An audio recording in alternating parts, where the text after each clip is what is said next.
Hi guys, hello everyone. I hope everyone is well. Just waiting for a few others to join before we can kick off. So thank you very much for being on time. Really appreciate that. We're gonna start in a couple of minutes. Just if I could ask everybody to go on mute, unless you want to ask a question, we're gonna just for the benefit of everyone. We'll definitely have a question and answer session towards the end. So if you could stay on mute, that would be great. Okay, we're going to start in a minute or so. I'm just going to give some time for people to join. Thank you very much.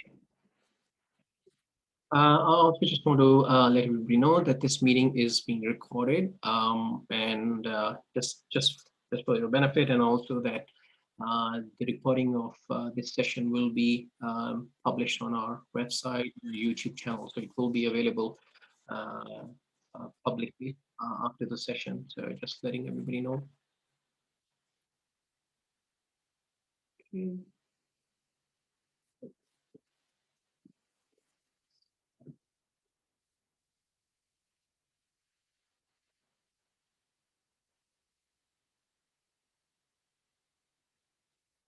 I see some familiar names. So welcome everyone, people who have not spoken for a long time. Really good to see you here.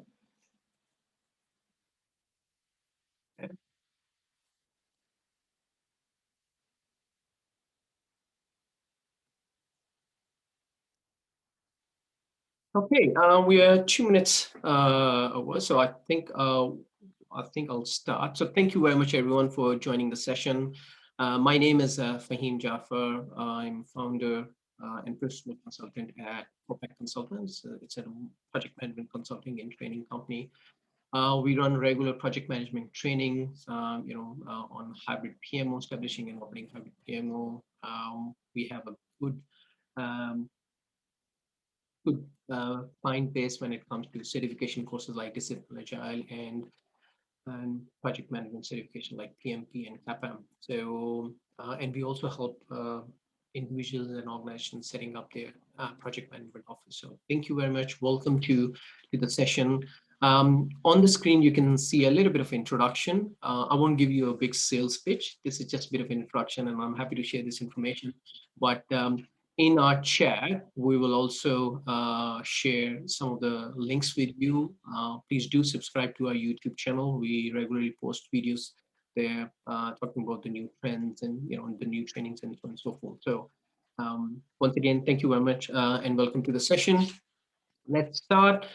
Uh, how the session is going to run is, so what we do is that all our free trainings, usually we run it for about an hour and a half. For the first about an hour, I go through the deck, discuss it, and I try to keep it a bit of interactive. So if I could also ask everyone to grab your smartphones or tablets and log on to menti.com. That's www.menti.com. And wait for the code that I give you. So once I give you the code, you'll be able to provide your feedback. So I'll explain you how that works. This session, we structured it about for 1.5 hours. I'm going to go through deck for about an hour, and then I'll open up for the question and answers. You will have an opportunity, to throw, if you want to ask anything practically, or if you want to share your experience, by all means. And if I can't answer, I promise to get back to you with an answer. Um, each of these sessions always will provide attendees with 5 loyalty points. And how the PROPRAC loyalty point works is that I mentioned to you that we have a lot of training. So each loyalty point equates to about $10. So if you register for any trainings, you can use the loyalty point discount against that training. So after this session, when you receive confirmation of your attendance, you will get the loyalty points and with a code, and then you can use that loyalty point against any other new training. So the discount for you. This is something that we do. Like I said, my name is Faheem Jafar. I'm a PMI authorized trainer. I'm a PMI certified project PMP and RMP. I also teach project management at the University of Sydney and Torrance University, it's an Adelaide-based private university. I just thought I'll give you a bit of a my background. By all means, please connect with me on LinkedIn. Would be good to be connected with you if I'm not connected. I'm more than happy to share ideas, brainstorm. If there's anything else that everybody wants to talk to, I'm always available. Unfortunately, because of COVID, we can't go out of the house in Sydney, but you can always call me, connect me through LinkedIn, and I'm more than happy to share ideas. Okay, let's get on with it. So how we're going to run this is I'm going to give you a bit of a background on projects. There's a lot of confusion when I talk to fellow professionals. There's a bit of a confusion between what the project is versus what the operation is. So I thought I'll set the scene by explaining what that is. Going to give you a bit of a feel for what the traditional project manager product management cycle is, and then we'll get into agile side of the thing. Why agile? What is kind of an agile life cycle and how it works. Going to give you a bit of a feel for what some of the more popular agile methods available in the market. Those are just the few that we're going to discuss. There are quite a few there. And then there's an opportunity for you guys for question and answer. During the session, if you have any questions, please put it in the chat. I have got my friend Yasser helping me with the, he's going to keep monitoring the chat. So he can always pick up the question, or you can, by all means, please raise your hand and unmute yourself.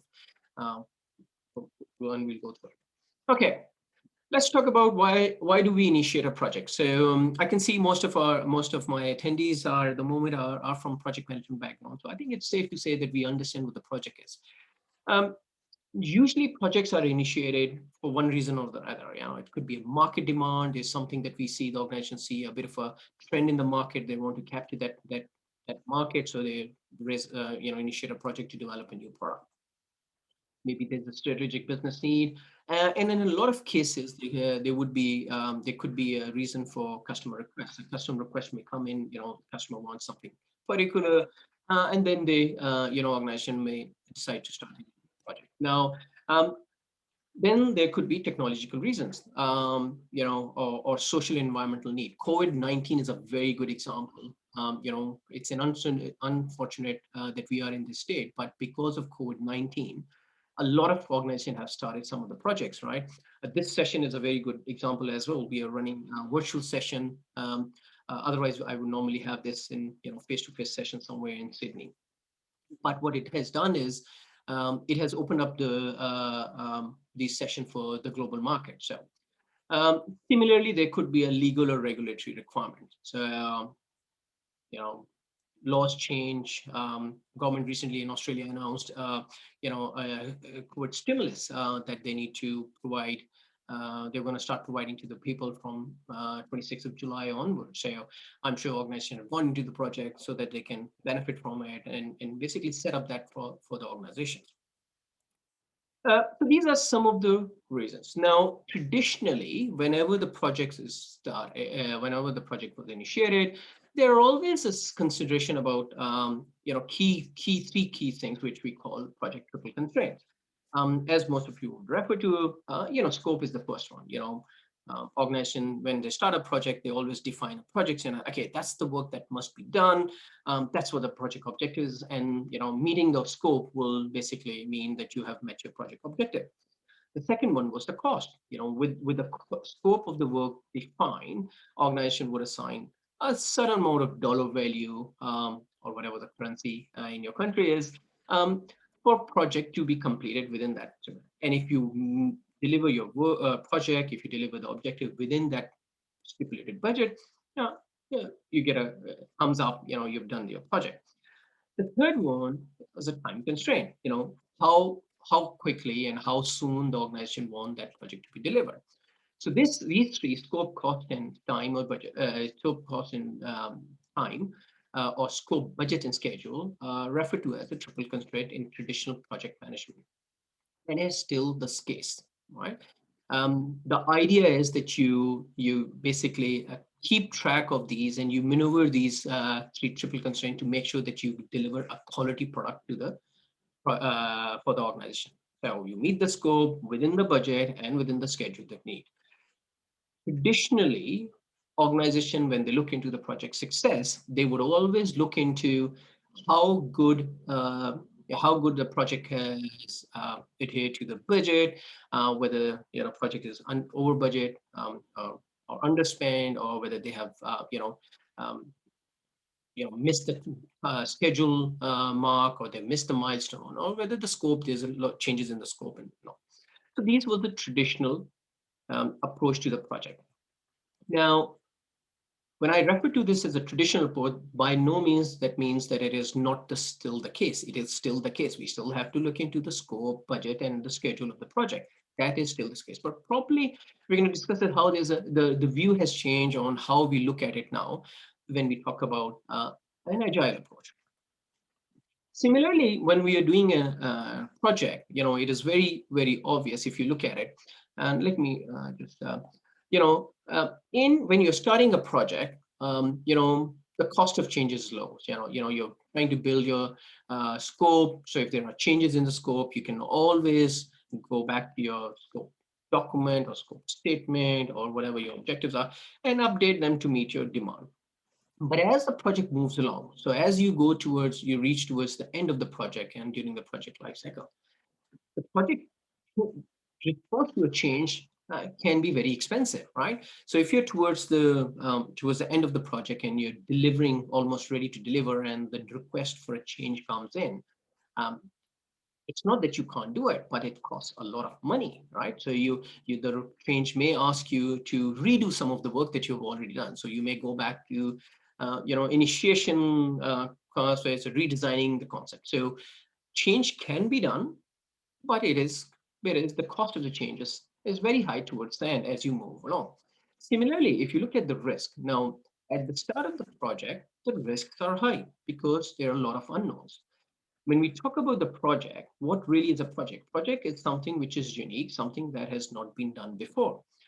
Now, if there's something that you have not done before, that means there will be some unknowns, right?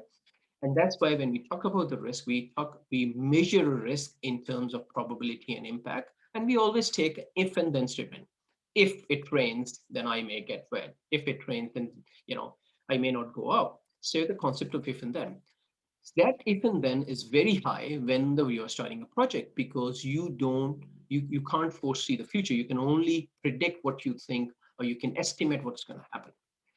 But as you go along through the project life cycle, you go through the planning, execution, and as you're going reach towards the end, the unknowns becomes less and less, and you have much more control, right? So at the start, a lot of unknowns as we scope and plan the project. At the start, there are a lot of unknowns as we risk as we scope and plan the project.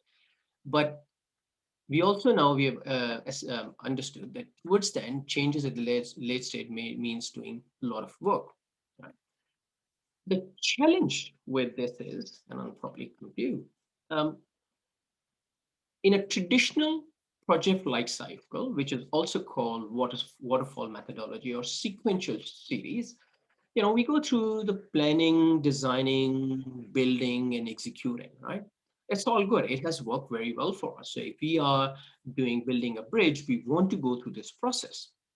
The challenge is the software is different. Software is not what is different from building a bridge, or software is different from setting up an IT infrastructure. Um, when you're developing a software, you may not have a clear view of what you want to get out of it. You may have an idea, right?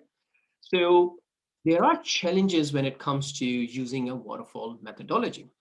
So if I could ask you guys to go to menti.com, so you can see on the screen, so it's www.menti.com, and it will ask you for a code. So if you could use code 677194748, and tell me what do you think could be some of the challenges of a waterfall approach for software development, right? If you're developing a software, what could be some of the challenges that you could face considering the traditional approach? Okay, so let's see if you could, and I'm going to share the result with you guys.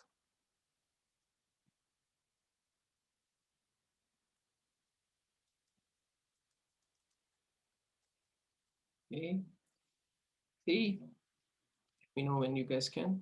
So it's menti.com, MENTI, requirements. Yep, it's coming up.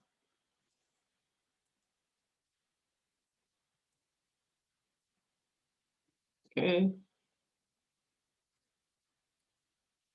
stuff. Yeah, let me share with you guys here. Okay, yeah, development, customer, yeah, unknown requirements, stuff. Um, we've enabled it up to 3 or 4 responses per person. So let's see.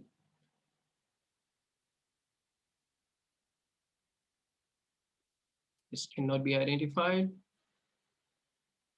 Anything else, guys? Change not easy. That's a good one. Yeah.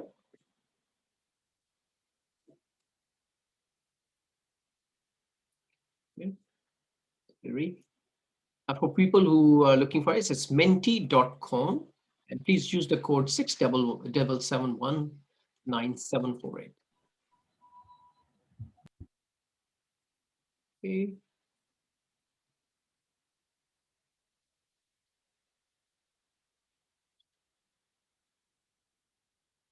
We review the value. Things we cannot make decision on, probably. Stuff, all done. Development, unknown, yeah. Dependencies, that's a good one. Really good one. A lot of interaction, iteration, yeah, okay. Schedule impact, yeah. Challenge delivering the value, that's a good one. They're absolutely right. That's one of the biggest problem. It's iteration handling. We probably don't have that kind of approach in traditional iteration. We really don't have that. That's more agile, but yeah, that could be, how you execute the work. That's a good one. Customer collaboration, yeah, really good. Okay, anyone else? You can see, we got a few more candidates, participants there who haven't contributed. So I'll give you another 15 seconds.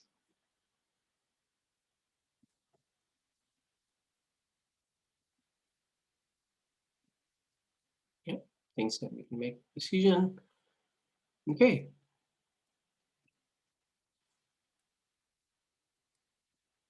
Good stuff, guys. Thank you very much. No, you're absolutely right. So, thank you very much for feedback. So you're absolutely right. So some of the challenges that we run into when it comes to waterfall methodologies, you need to fully plan from the beginning. That's why it's called, planning for the future. So, traditionally, when you start building a project plan, you want to do it from end, start to end. You want to make sure that everything is covered. You get as much time as possible for planning, and that's why planning takes a long time in a traditional approach, right? Change is cumbersome. It is, as the project goes along, and if there's a change in the requirement, not that we can't do the change, but it is difficult. It is difficult because it costs us schedule, it costs us money, it costs us, maybe resources, right? And then product may not be what customer desired, and that's a very key point. And we're looking from the software development or product development point of view. Let's think of a situation that you're building a product. Let's say you're building an app and using a traditional approach, and you develop something, and towards the end, when you give that product app to the customer, and the customer say, I didn't ask for this. This is not what I want. I asked you something different, right? So it would be very difficult to fix it, go back and redo everything within the time frame, right? Um, and the other thing is the customer don't get the feel for it until towards the end. Customer don't get the product towards the end. So these are some of the few issues, that challenges with the waterfall that agile kind of a people started thinking or doing another way of working, right? But they also realized that there are incomplete or poor requirements, right? Um, Organizations set up unrealistic schedule and deadlines. Most of the time, project manager, if you talk to a project manager, they're always saying, I've got a deadline to meet, right? Hang on a second, deadline to meet to do what? To deliver your project or your customer deliverable. So, and they're always within the project. We have a changing scope. And if you work in an organization that focuses on multiple, that has multiple projects, and have a limited budget, for delivering project, they could be changing priority. Maybe your project is put on hold and given priority to another project, right? And in most of the traditional approaches, there's a lack of customer collaboration. What happens is that you do not interact with customer during the delivery phase. In fact, I remember the days when we are delivering the project, we don't even we used to give a status update to the customer, and that's it, until the product is finally delivered, right? Um, and then the very common thing, and I can see there's a lot of project managers on the call, at time you're working on multiple projects. That's the reality of it. Now, the biggest problem that basically that gave a rise to Agile, that the biggest challenge that people were started to feel was that the customer saying, that's not what I ordered. I don't want this. I do not want you to. So imagine you spend about 6 months delivering something, developing something, and when you deliver it to the customer and say, hang on a second, I didn't ask for it. That's not what I wanted. So that's was the biggest challenge, right? Um, Unhappy customer. When people ask, if people ask you, what was the main reason for people thinking about Agile, is because unhappy customer, unhappy due to delays, and frustrated with the unproduct, probably angry with the changes that they want that you can't take into consideration. And the challenge with the software development is very challenging. You can't, writing the codes, it's just not a simple thing. It is complex, and that means it is a challenge. So, coming back to the point is that when what the main thing that gave rise to Agile was unhappy customer. What happened is around early 2000, so about 17 software developers across US, they gathered in Utah, United States, and they came up with 4 Agile values and principles. And they said, well, hang on a second, we cannot continue developing, and just please remember this, that we're talking about the software developers. So software development professionals and traditional project managers or solution designers or business analysts, we have a different mindset. Those software developers says, well, hang on a second, the way we are approaching, the way we are doing the projects, that's not helping us. It's creating more problem, because towards the end they had to, customer would not accept the product and they had to go back to the drawing board.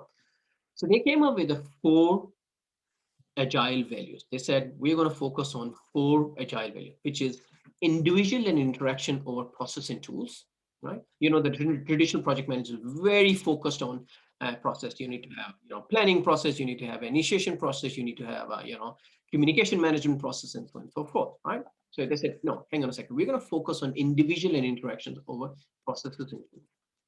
Then we need to focus on working software rather than developing documents, right? So the word is comprehensive documentation. So working software, we need to focus on working software rather than developing comprehensive. The third thing that they said, well, our biggest problem is when we come up with a product, the customer doesn't like it, or there's an issue, and the reason for it is there's a less interaction and there's no collaboration from the customer. So they said, no, we need to fix this. We cannot continue developing something and then towards the end go to the customer to sign off on it, or the customer doesn't even understand what we are asking them to sign off on, right? And the final one was responding to change over following a plan.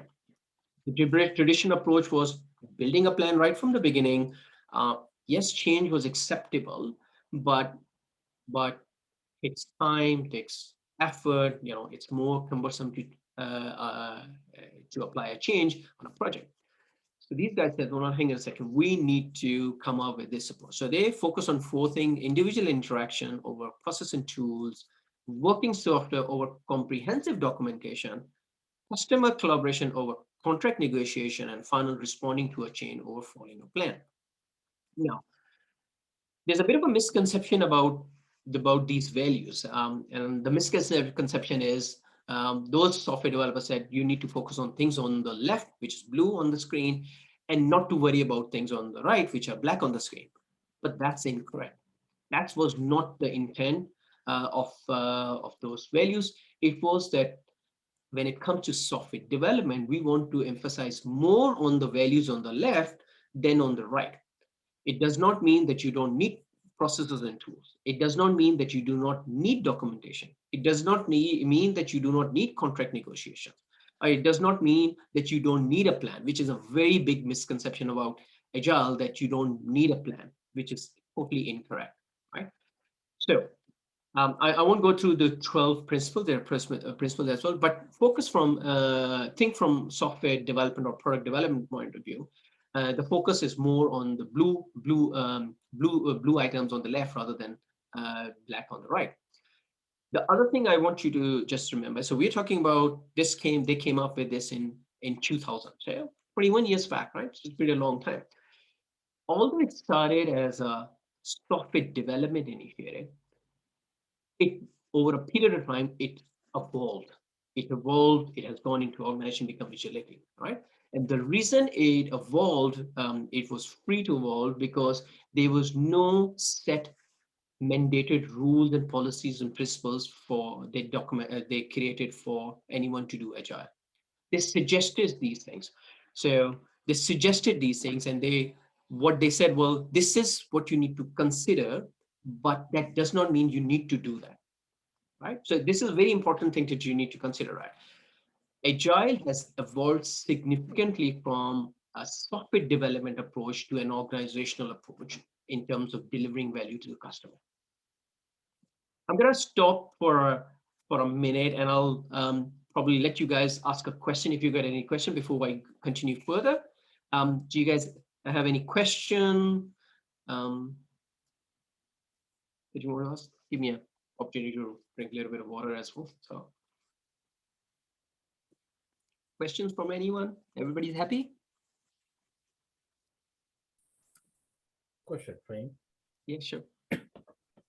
Is Agile is only used for software, or is there a Agile project management as a whole, apart from being a software development?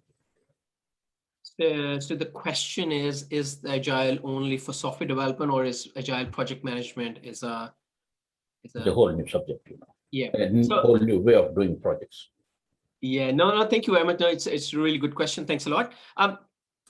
Let's go through it. So Agile was approach. Agile is not a methodology. It's not and I'll explain you what it means. It is just a way of doing. It's a mindset. In fact, it's a very good thing to say that Agile is a mindset. And Agile project management is an approach that project manager approach that you can take to deliver an Agile initiative in an Agile way. Now, what does that mean? There's no defined, there's no concrete or fixed definition for this. And that's what is the key difference between Agile and traditional approach. Uh, there's no defined definition when it comes to doing work in Agile. You can build, you can innovate as you wish, that suits you. There are certain guidelines, there are certain, I'll go through some, ceremonies, but none of the processes that basically Agile methodologies or approaches that they are in the market, they say that you have to do that. These are the guidelines that you can do it. If you do it, this is how you will quickly get to your endpoint. To answer your question, Agile project management is probably an approach that you can take to deliver Agile in a project approach. So that's I would say that, but there's no defined process for Agile project like PMBOK has it for traditional approach. I hope that answers your question.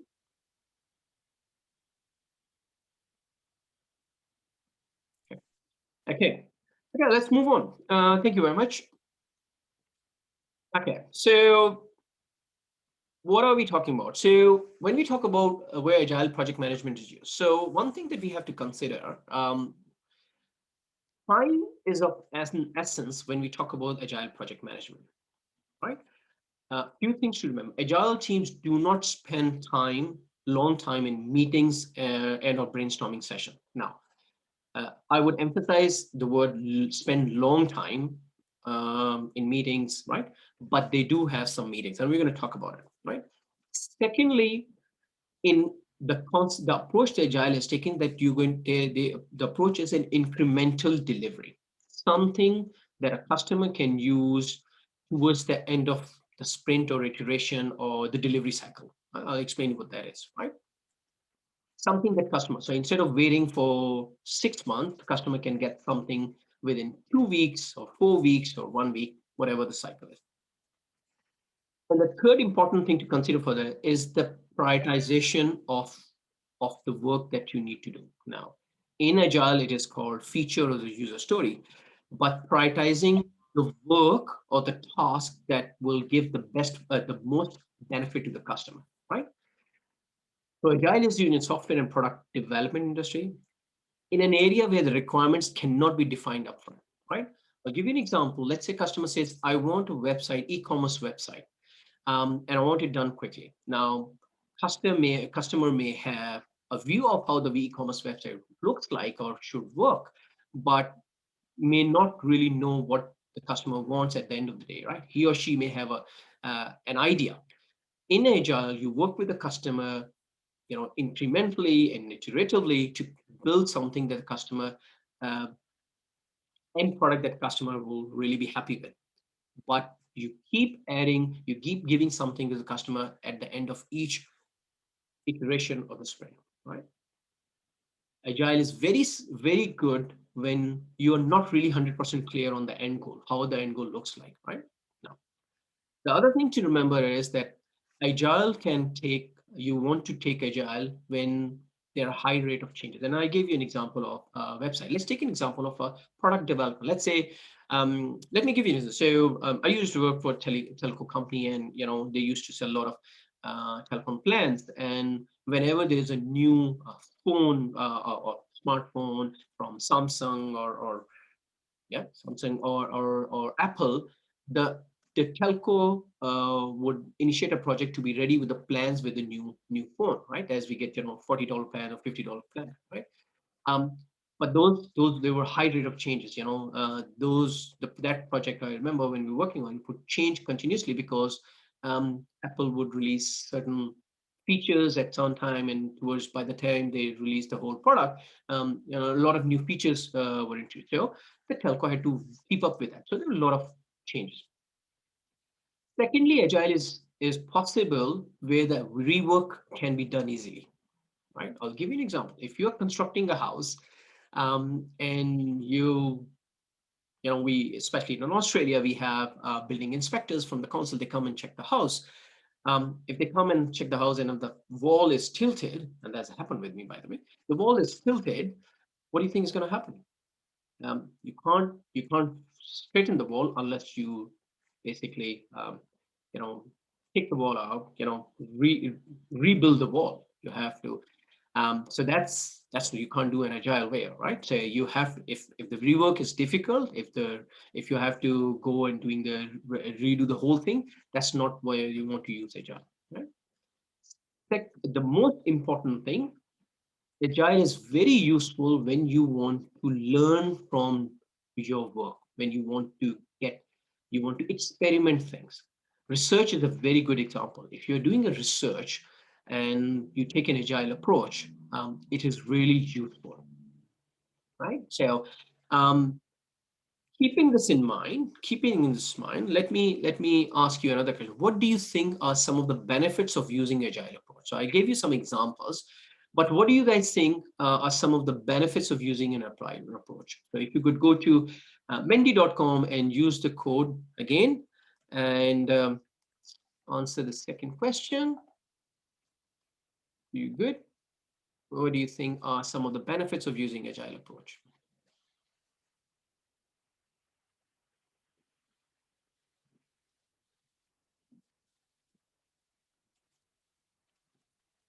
Good one.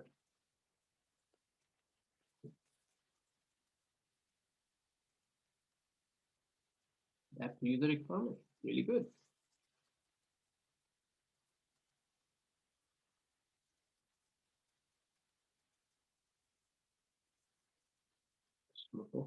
Yeah.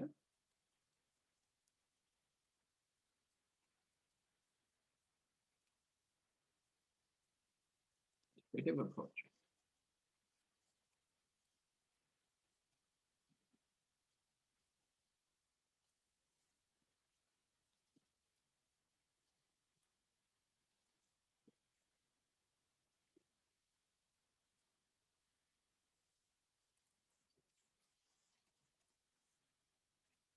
stuff.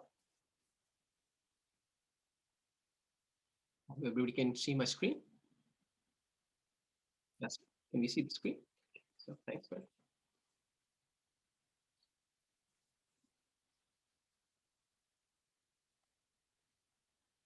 Thank you. Okay. Learning and innovation. Absolutely. Absolutely right.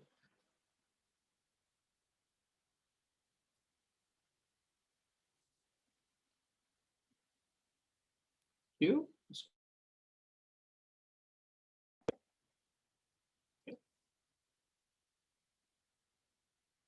delivery value faster, provides room for change. That's a good one.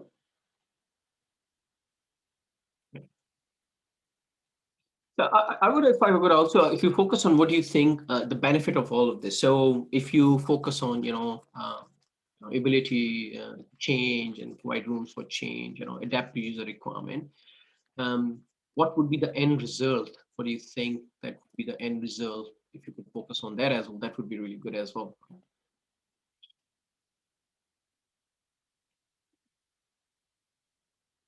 You have a question? David, say. Okay, thank you very much. Okay, hey guys.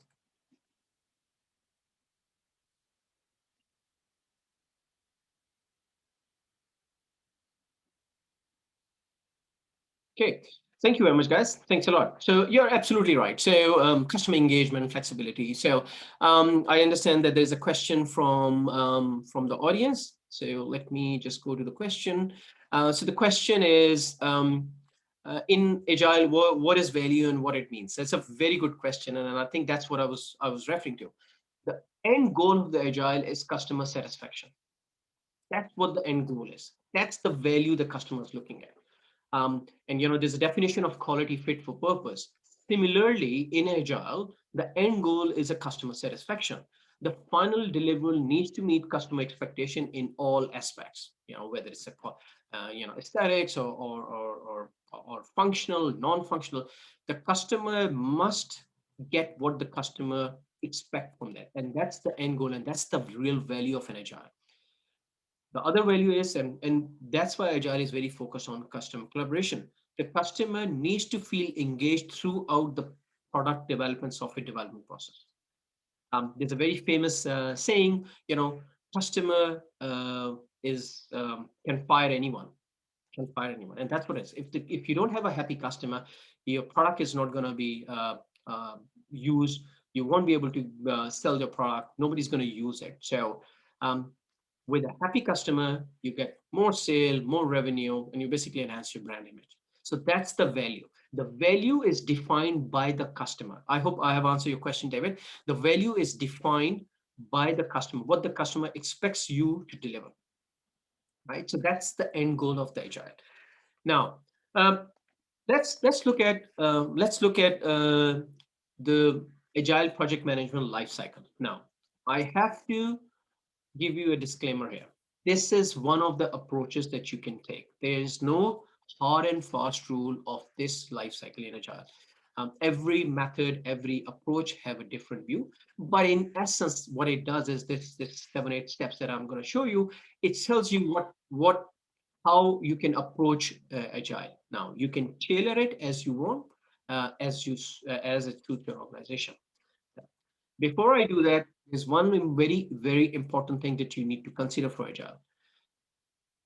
Agile, the key approach in Agile, the key essence of Agile is cross-functional teams and transparency. Cross-functional teams and trust. If you have a very high hierarchical organization, Agile approach won't work there. Right, we're going to talk about it. I'm going to tell you a little bit more about it. But just remember, if you're considering Agile for your organization, you have to first look at your organizational culture. If your organizational culture is hierarchical, if there's a decision making is at the top, it's not distributed at the SME level, then Agile is not for you. This is one of the key things that you need to consider. Okay, let's look at what is some of the basic concept in Agile. Broad vision. Understand what the customer want. What is customer vision from the product? Like we said, Agile doesn't go into the deep detailed planning right from the beginning. You need to provide, understand what the customer is looking for. I need a website which can sell products. That's the customer vision, right? The second thing is build small. Let's take an example of the website again. The, excuse me, the customer has come to you and say, customer wants to build a website. Now, website can have, you know, the customer may require, he may she require, e-commerce integration, credit card payments, e-shop, or maybe the customer may say that they want their clients to prioritize their product or build a card or something. What you can do is your first step, build small. The first step is bare minimum website. After 2 weeks of the first sprint, you give it to the customer. Okay, that's the bare minimum website. What do you think? Get the feedback from the customer. That's the approach. Build small. Build what you know. Do not try to over-engineer the scope. That's the key thing in right. Then deliver repeatedly. One of the key things in Agile is working. You must have heard about the work sprints or iteration or in increments. All of these means pretty much the same thing. That you work or uh, as a general rule, as a guidelines, a sprint or iteration can be between 1 to 4 weeks long, depending on your own cycle, whether you want 1 week, 2 weeks, 3 weeks, or 4 weeks. You can have. Generally, organizations tend to have 2 week sprints. What it means is that over a 2 weeks period, the customer will get something that the customer can use it. It may not be the final product, but use it. So you're basically breaking down the large scope of work into smaller, manageable tasks. Now, if you go back to the traditional approach, we used to have a concept of work breakdown structure, which was decomposition of the scope of work into work packages, something that can be assigned a resource, schedule, and time. Right? Consider the same thing sprint like this, something that you can deliver to the customer within 2 weeks, right? Then the next one is seek feedback. Once you have delivered something to the customer at the end of the sprint, you want customer to tell you what the customer thinks about the product, what the customer thinks is lacking in the product, what the customer likes in the product. You need to seek feedback after each iteration, after each increment, right? Because you will use that feedback to enhance your product. Okay. Um, you're basically learning, adapting, and adjusting your product as you go along. And you need to do it in an agile environment after every 2 weeks or every sprint, whether it's 2 weeks or 4 weeks, right? um, you need to understand, you need to realize objectives. And what it means is keep your development aligned with the vision of the work, right? So you can't, customer vision is to have a full functional e-commerce website. You cannot, in somewhere in the middle, you start thinking about something else for the website. The focus has to be e-commerce website, right? Make sure that the customer is happy. So that's why your feedback after every iteration is very important, very critical, because the customer will keep you focused on the product, what the customer wants, right? And the end goal is customer satisfaction. That is the end goal of the agile, right? It is important, and I think it's a pretty simple logic that if you keep talking to your customer on a regular basis, keep getting the feedback from the customer, by the time you deliver the final product, customer would be very aware of what he or she is going to get by the end of your sprint or release. I hope that's right. So it's basically, like I said, this is one way of looking at it. This is by no means the only way, but this is something to consider. Now, I thought I'll explain this. I keep referring to incremental delivery and sprint. In an agile approach, this is kind of a very good representation. You plan. You remember we said we do have planning in agile. You design, you develop, you test, and you deploy. Right? This is stuff.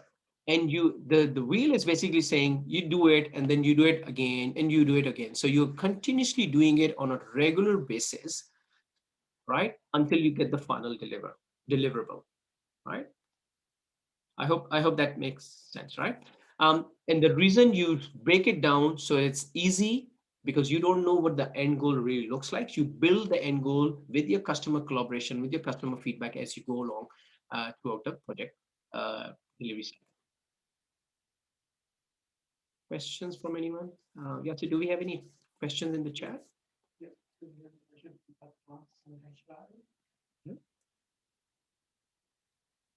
Okay, so so there's a question: is risk uncertainty of rework higher in agile or waterfall methodology? Um, um, in fact, the way risk and uncertainty, we use agile because there's a lot of uncertainty. We don't know what the end goal is. I wouldn't say higher. I would say agile addresses this as it goes along. It's a very good question, Abbas. And I would also mm, say something here which I would like you to remember this when you are looking at agile. There is no guarantee that the agile will deliver a agile, there's no guarantee that the agile delivery will be less uh, costly or will take less time compared to traditional approach. It's just that it just doesn't, in certain areas, the traditional approach is not feasible. And in agile, where you're continuously contributing, collaborating with a customer, the customer will be aware of what's happening. So the risk and uncertainty of rework um, can be higher or can be lower depending on the feedback that you get, right? So that's one thing. The other thing, I think there's another question from, is I have a question in this regard. Can we say 2 weeks is the bare minimum sprint feasible for development? Again, Emma, that's really up to your organization. So the guidance is 1 to 4 weeks. The sprint can be between 1 to 4 weeks. Usually, the Scrum methodology, I'm going to talk about it, which is the most popular one. It tends to take 2 weeks approach, which a lot of organization, a lot of approaches use it.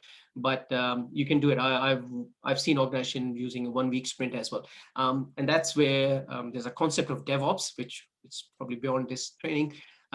If you have a highly automated DevOps, then you can probably do it on a regular basis. 1 week sprint. So the bare minimum is 1 week if you want. Sprint. Okay, let's move on. Okay, now I would like to clarify a couple of things. We talked about it, where you cannot just take agile approach. You cannot take agile approach if you cannot do the most important thing first, right? This is very important to remember, right? You just cannot do agile if you cannot prioritize the work, or you cannot do the concept of MVP, or valuable, valuable, most valuable product. Um, you cannot use agile in construction or manufacturing industry. Okay, because you cannot build a house, you cannot move into a house, just build one room and then move it and then use it. You cannot do that. So it's not good for construction, it's not feasible for manufacturing, and it cannot be used for anything that uses concrete or steel. Now, these are just guidelines. In future this may change. We technology fast evolving, agile has evolved, so maybe, but in if I have to say today, I would say, don't think of taking an agile approach if you cannot do the most important thing. It's not feasible for construction or manufacturing industry, and if anything uses steel and concrete. And one very important thing is, if your organization is not ready for agile, if it is very hierarchical, that's not the place for you to use. So agile is probably not the best approach for you to use. There are some basic team roles in agile. Now, again, as I said, agile is very open. There's no defined roles. There are many agile approaches, but most of the agile approaches tend to have three basic roles. So product owner.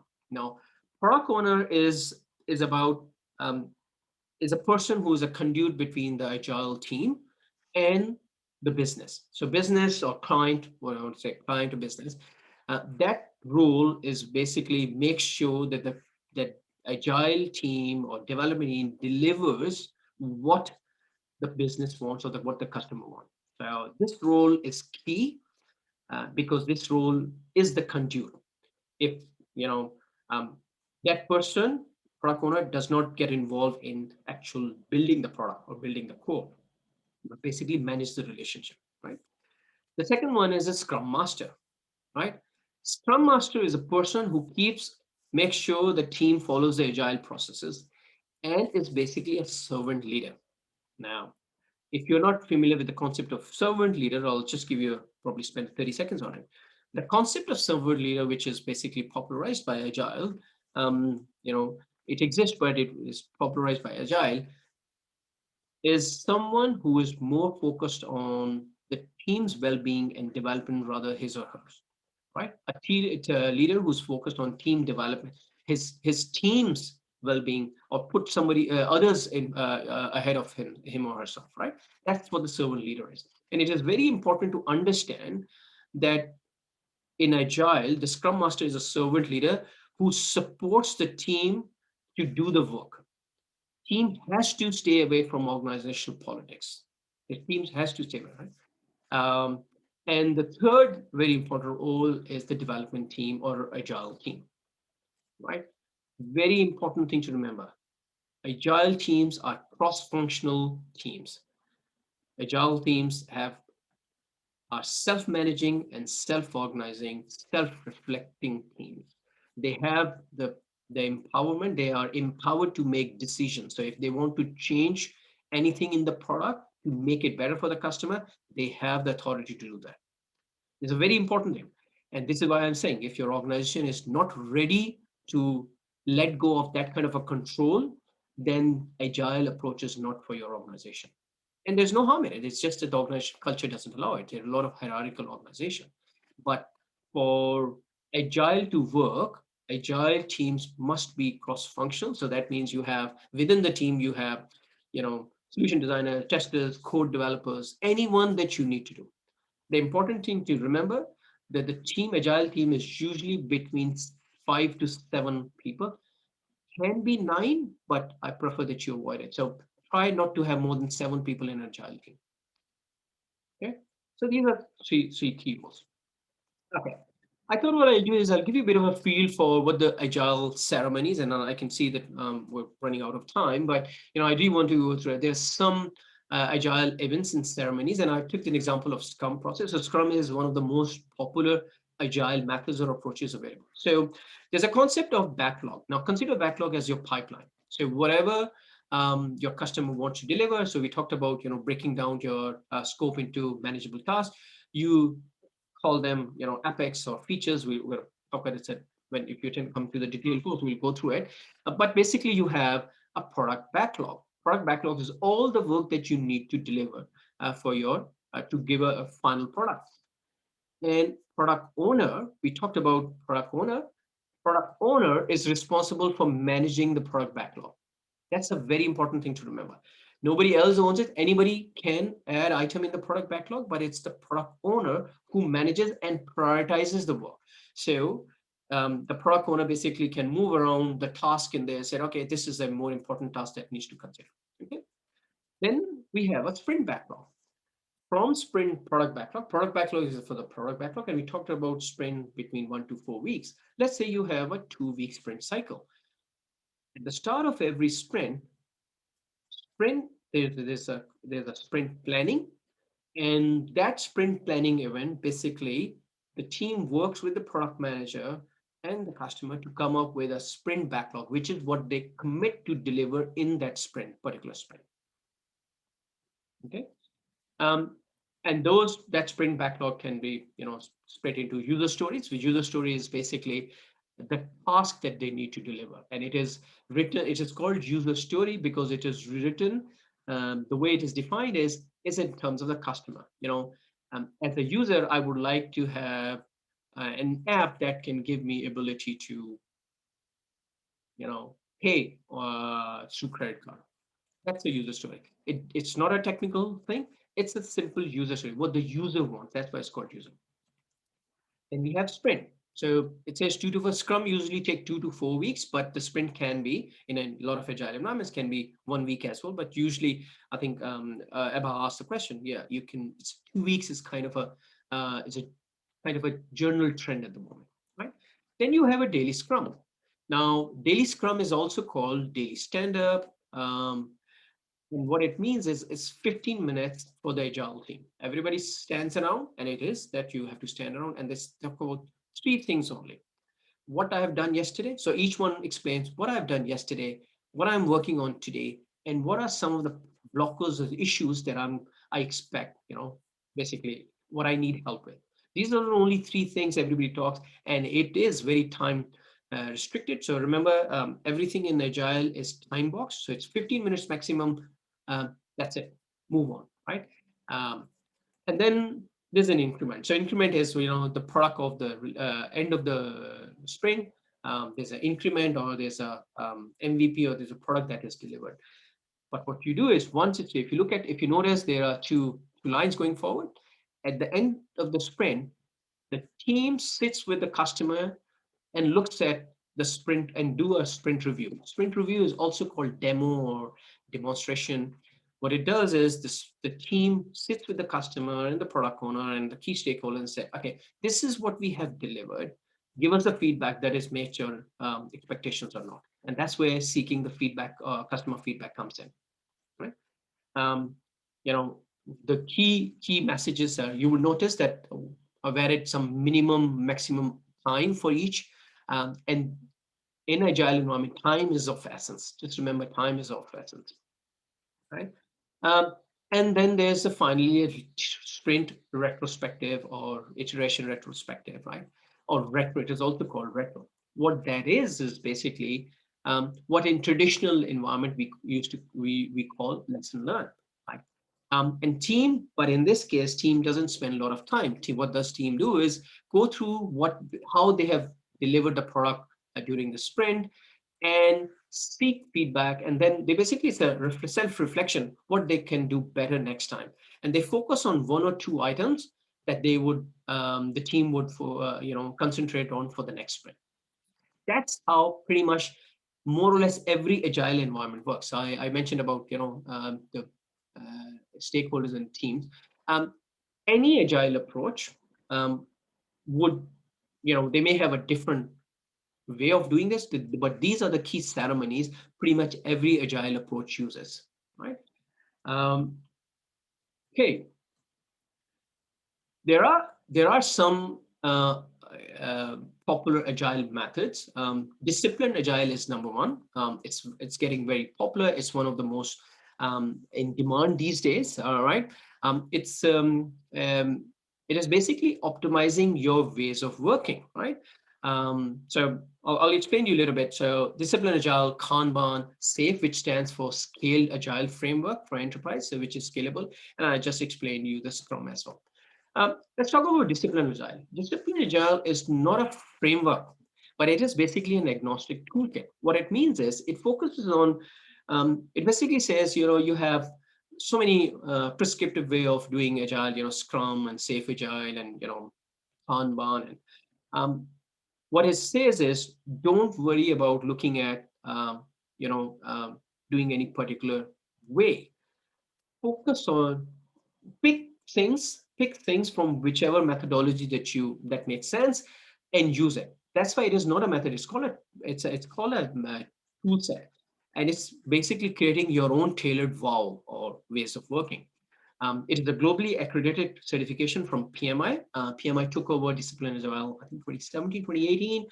There are some key certifications like DASSM, which is Disciplined Senior Scrum Master, Disciplined Scrum Master, Disciplined Agile Coach, and Disciplined Value Stream Consultant. And if you guys are not familiar with the value stream, I'll probably do a bit of a training on that as well. But this is one of the, if you're considering Agile certification, I would ask you to consider that. I was really take this concern. I'm happy to provide some feedback on it, and I'm going to give you a bit of something that we offer as well. Kanban. I'm not sure how many of you are familiar with Kanban, but Kanban is a framework used in Agile and DevOps implementation. It basically gives you a real-time view of capacity. It focuses on work in progress. It basically says, don't keep taking on work. Let's focus on work that you can do. It's just the maximum amount of that can be done, right? For each flow of work, and I'm going to show you. The key thing about Kanban is it encourages the culture of done. Like, don't move to the next task unless you have finished one task. It limits the amount of work everybody is doing based on the capacity available. And it shows as a Kanban board or task board, I'm going to show you that. Um, it is a very good visual representation of how the team is performing, right? It manages, you're quite familiar with the concept, I'm sure most of you are familiar with the concept of workflow. It manages workflow to avoid bottlenecks, right? And task status is usually represented on a Kanban board. So there's an example. I've created a Kanban board. So you can see that if you look at it, what is done, and that's actually a real representation of the Kanban board. Um, as I said, the agile teams do not spend a lot of time in meetings and giving status updates. They would have, if you have an agile team working, they would have this Kanban board somewhere, where they're working, and they want to keep updating. And usually, these are post-it notes, and they're going to go and post it on it. This task is done, and so on and so forth. And a Scrum Master can look at it and say, okay, this is what we need to do. These are the backlog. These are tasks we need to do. The point is, if there are 5 people working in the doing work stream and there's no more capacity, the Scrum Master would not move any more tasks unless one of these tasks is done, right? And if the team gets the capacity before the next cycle, then the team can pull the work from the backlog that they think that they can do. Now, the difference between Scrum and Kanban is Scrum works on 2-week cycles, whereas a Kanban is not a 2-week cycle. Right? So so these are some of the basics of Agile. I hope you guys have got a bit of a benefit from this. I do want to we offer a lot of trainings in terms of when it comes to Agile. So we have a Discipline Agile Senior Scrum Master certification. This is PMI certified. All you need are 2 years of experience working in Agile in the environment, or Agile as a Agile team, in Agile team, or Scrum Master, or product owner, anything, and then you can sit for the exam. We run this course on a regular basis. It's 4 hours daily for 2 weeks. So we do Monday and Tuesday. We offer evening classes.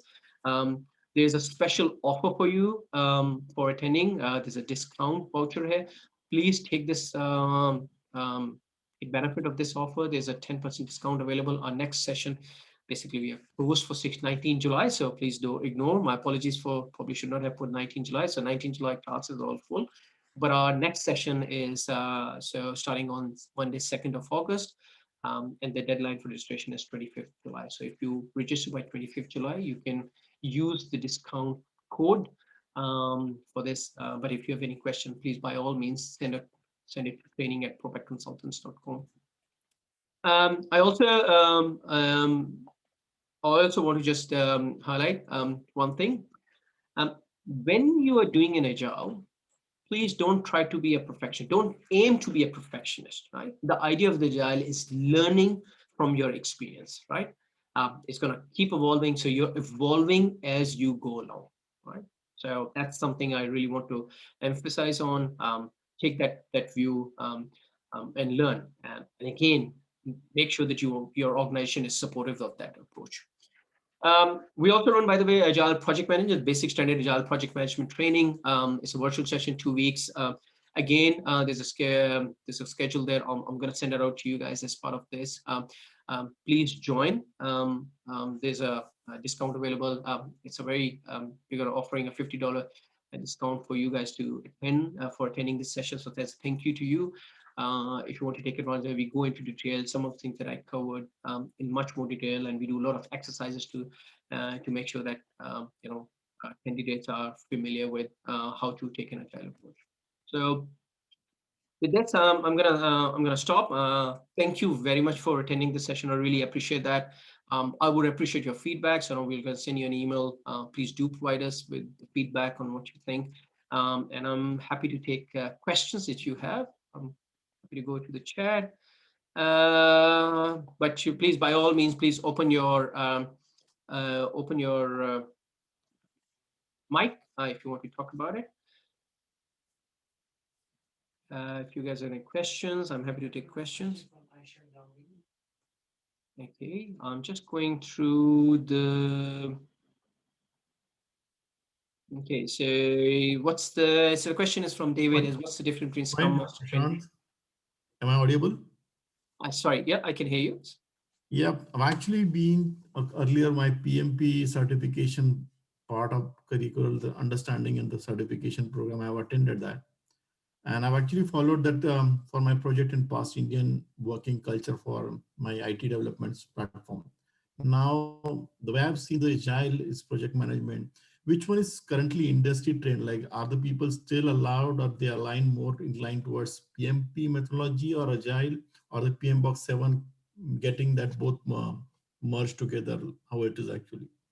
It's a very good question. So let me clarify this. So a lot of people ask me this question, and I will tell you one thing. The traditional approach is not going anywhere.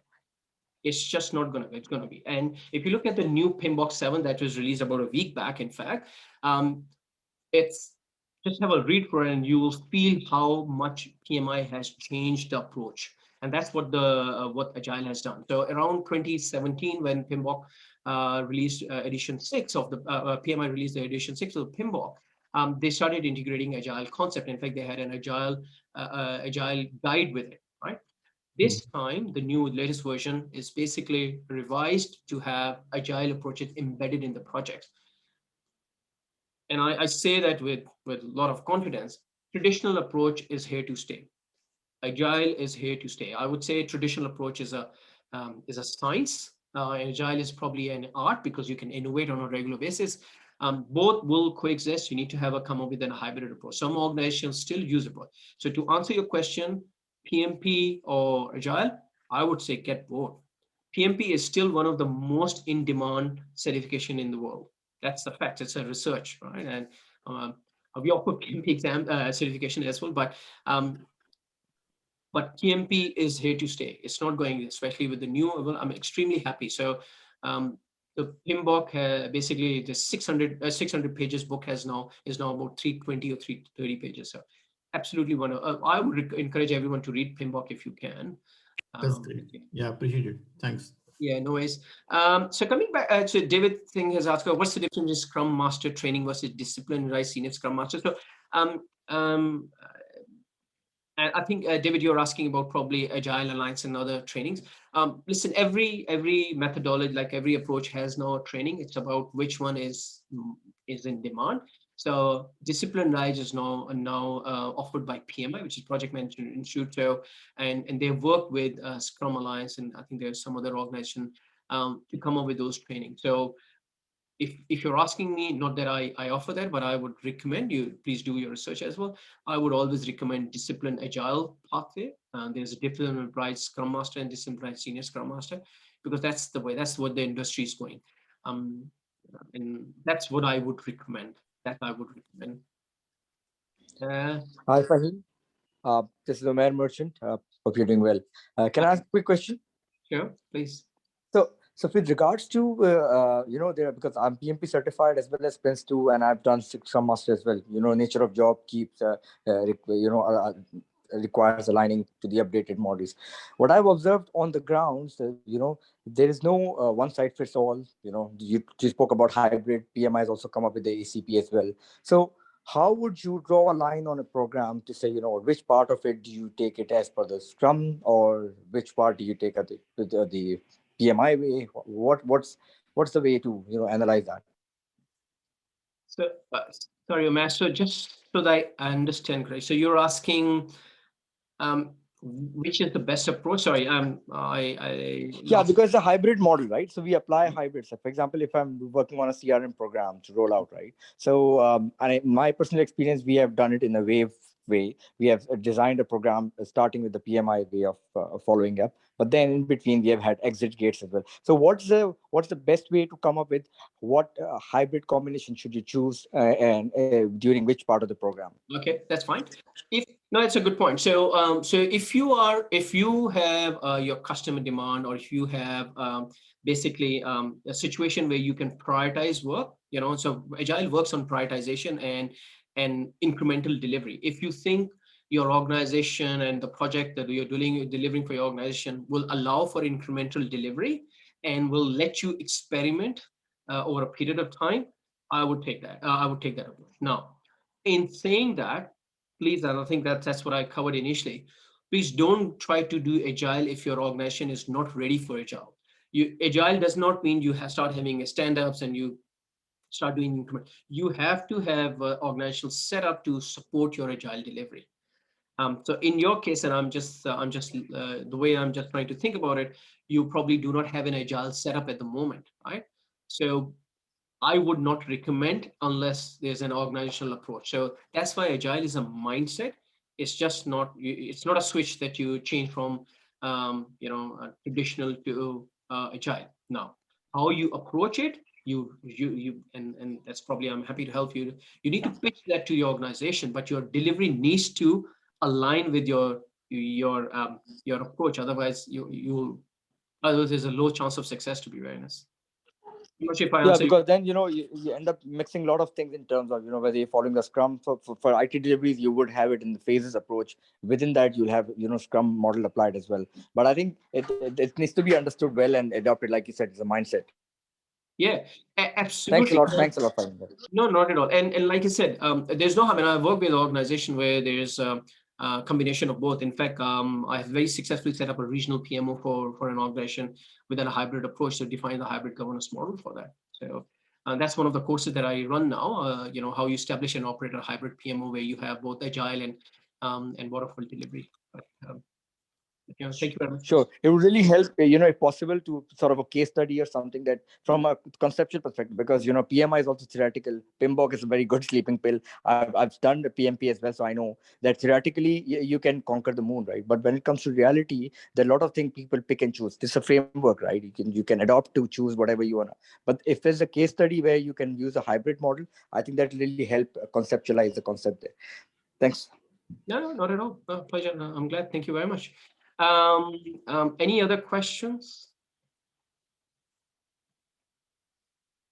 Question.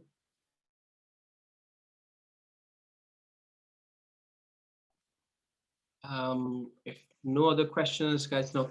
Thank you very much. Really appreciate you taking time to join. Please connect with me by all means. Sorry. Well, thank you, Faheem. Really, it was very nice, very concise, to the point, very clear. Great delivery. Thanks, Mike. And thank you for your time and efforts, Mike.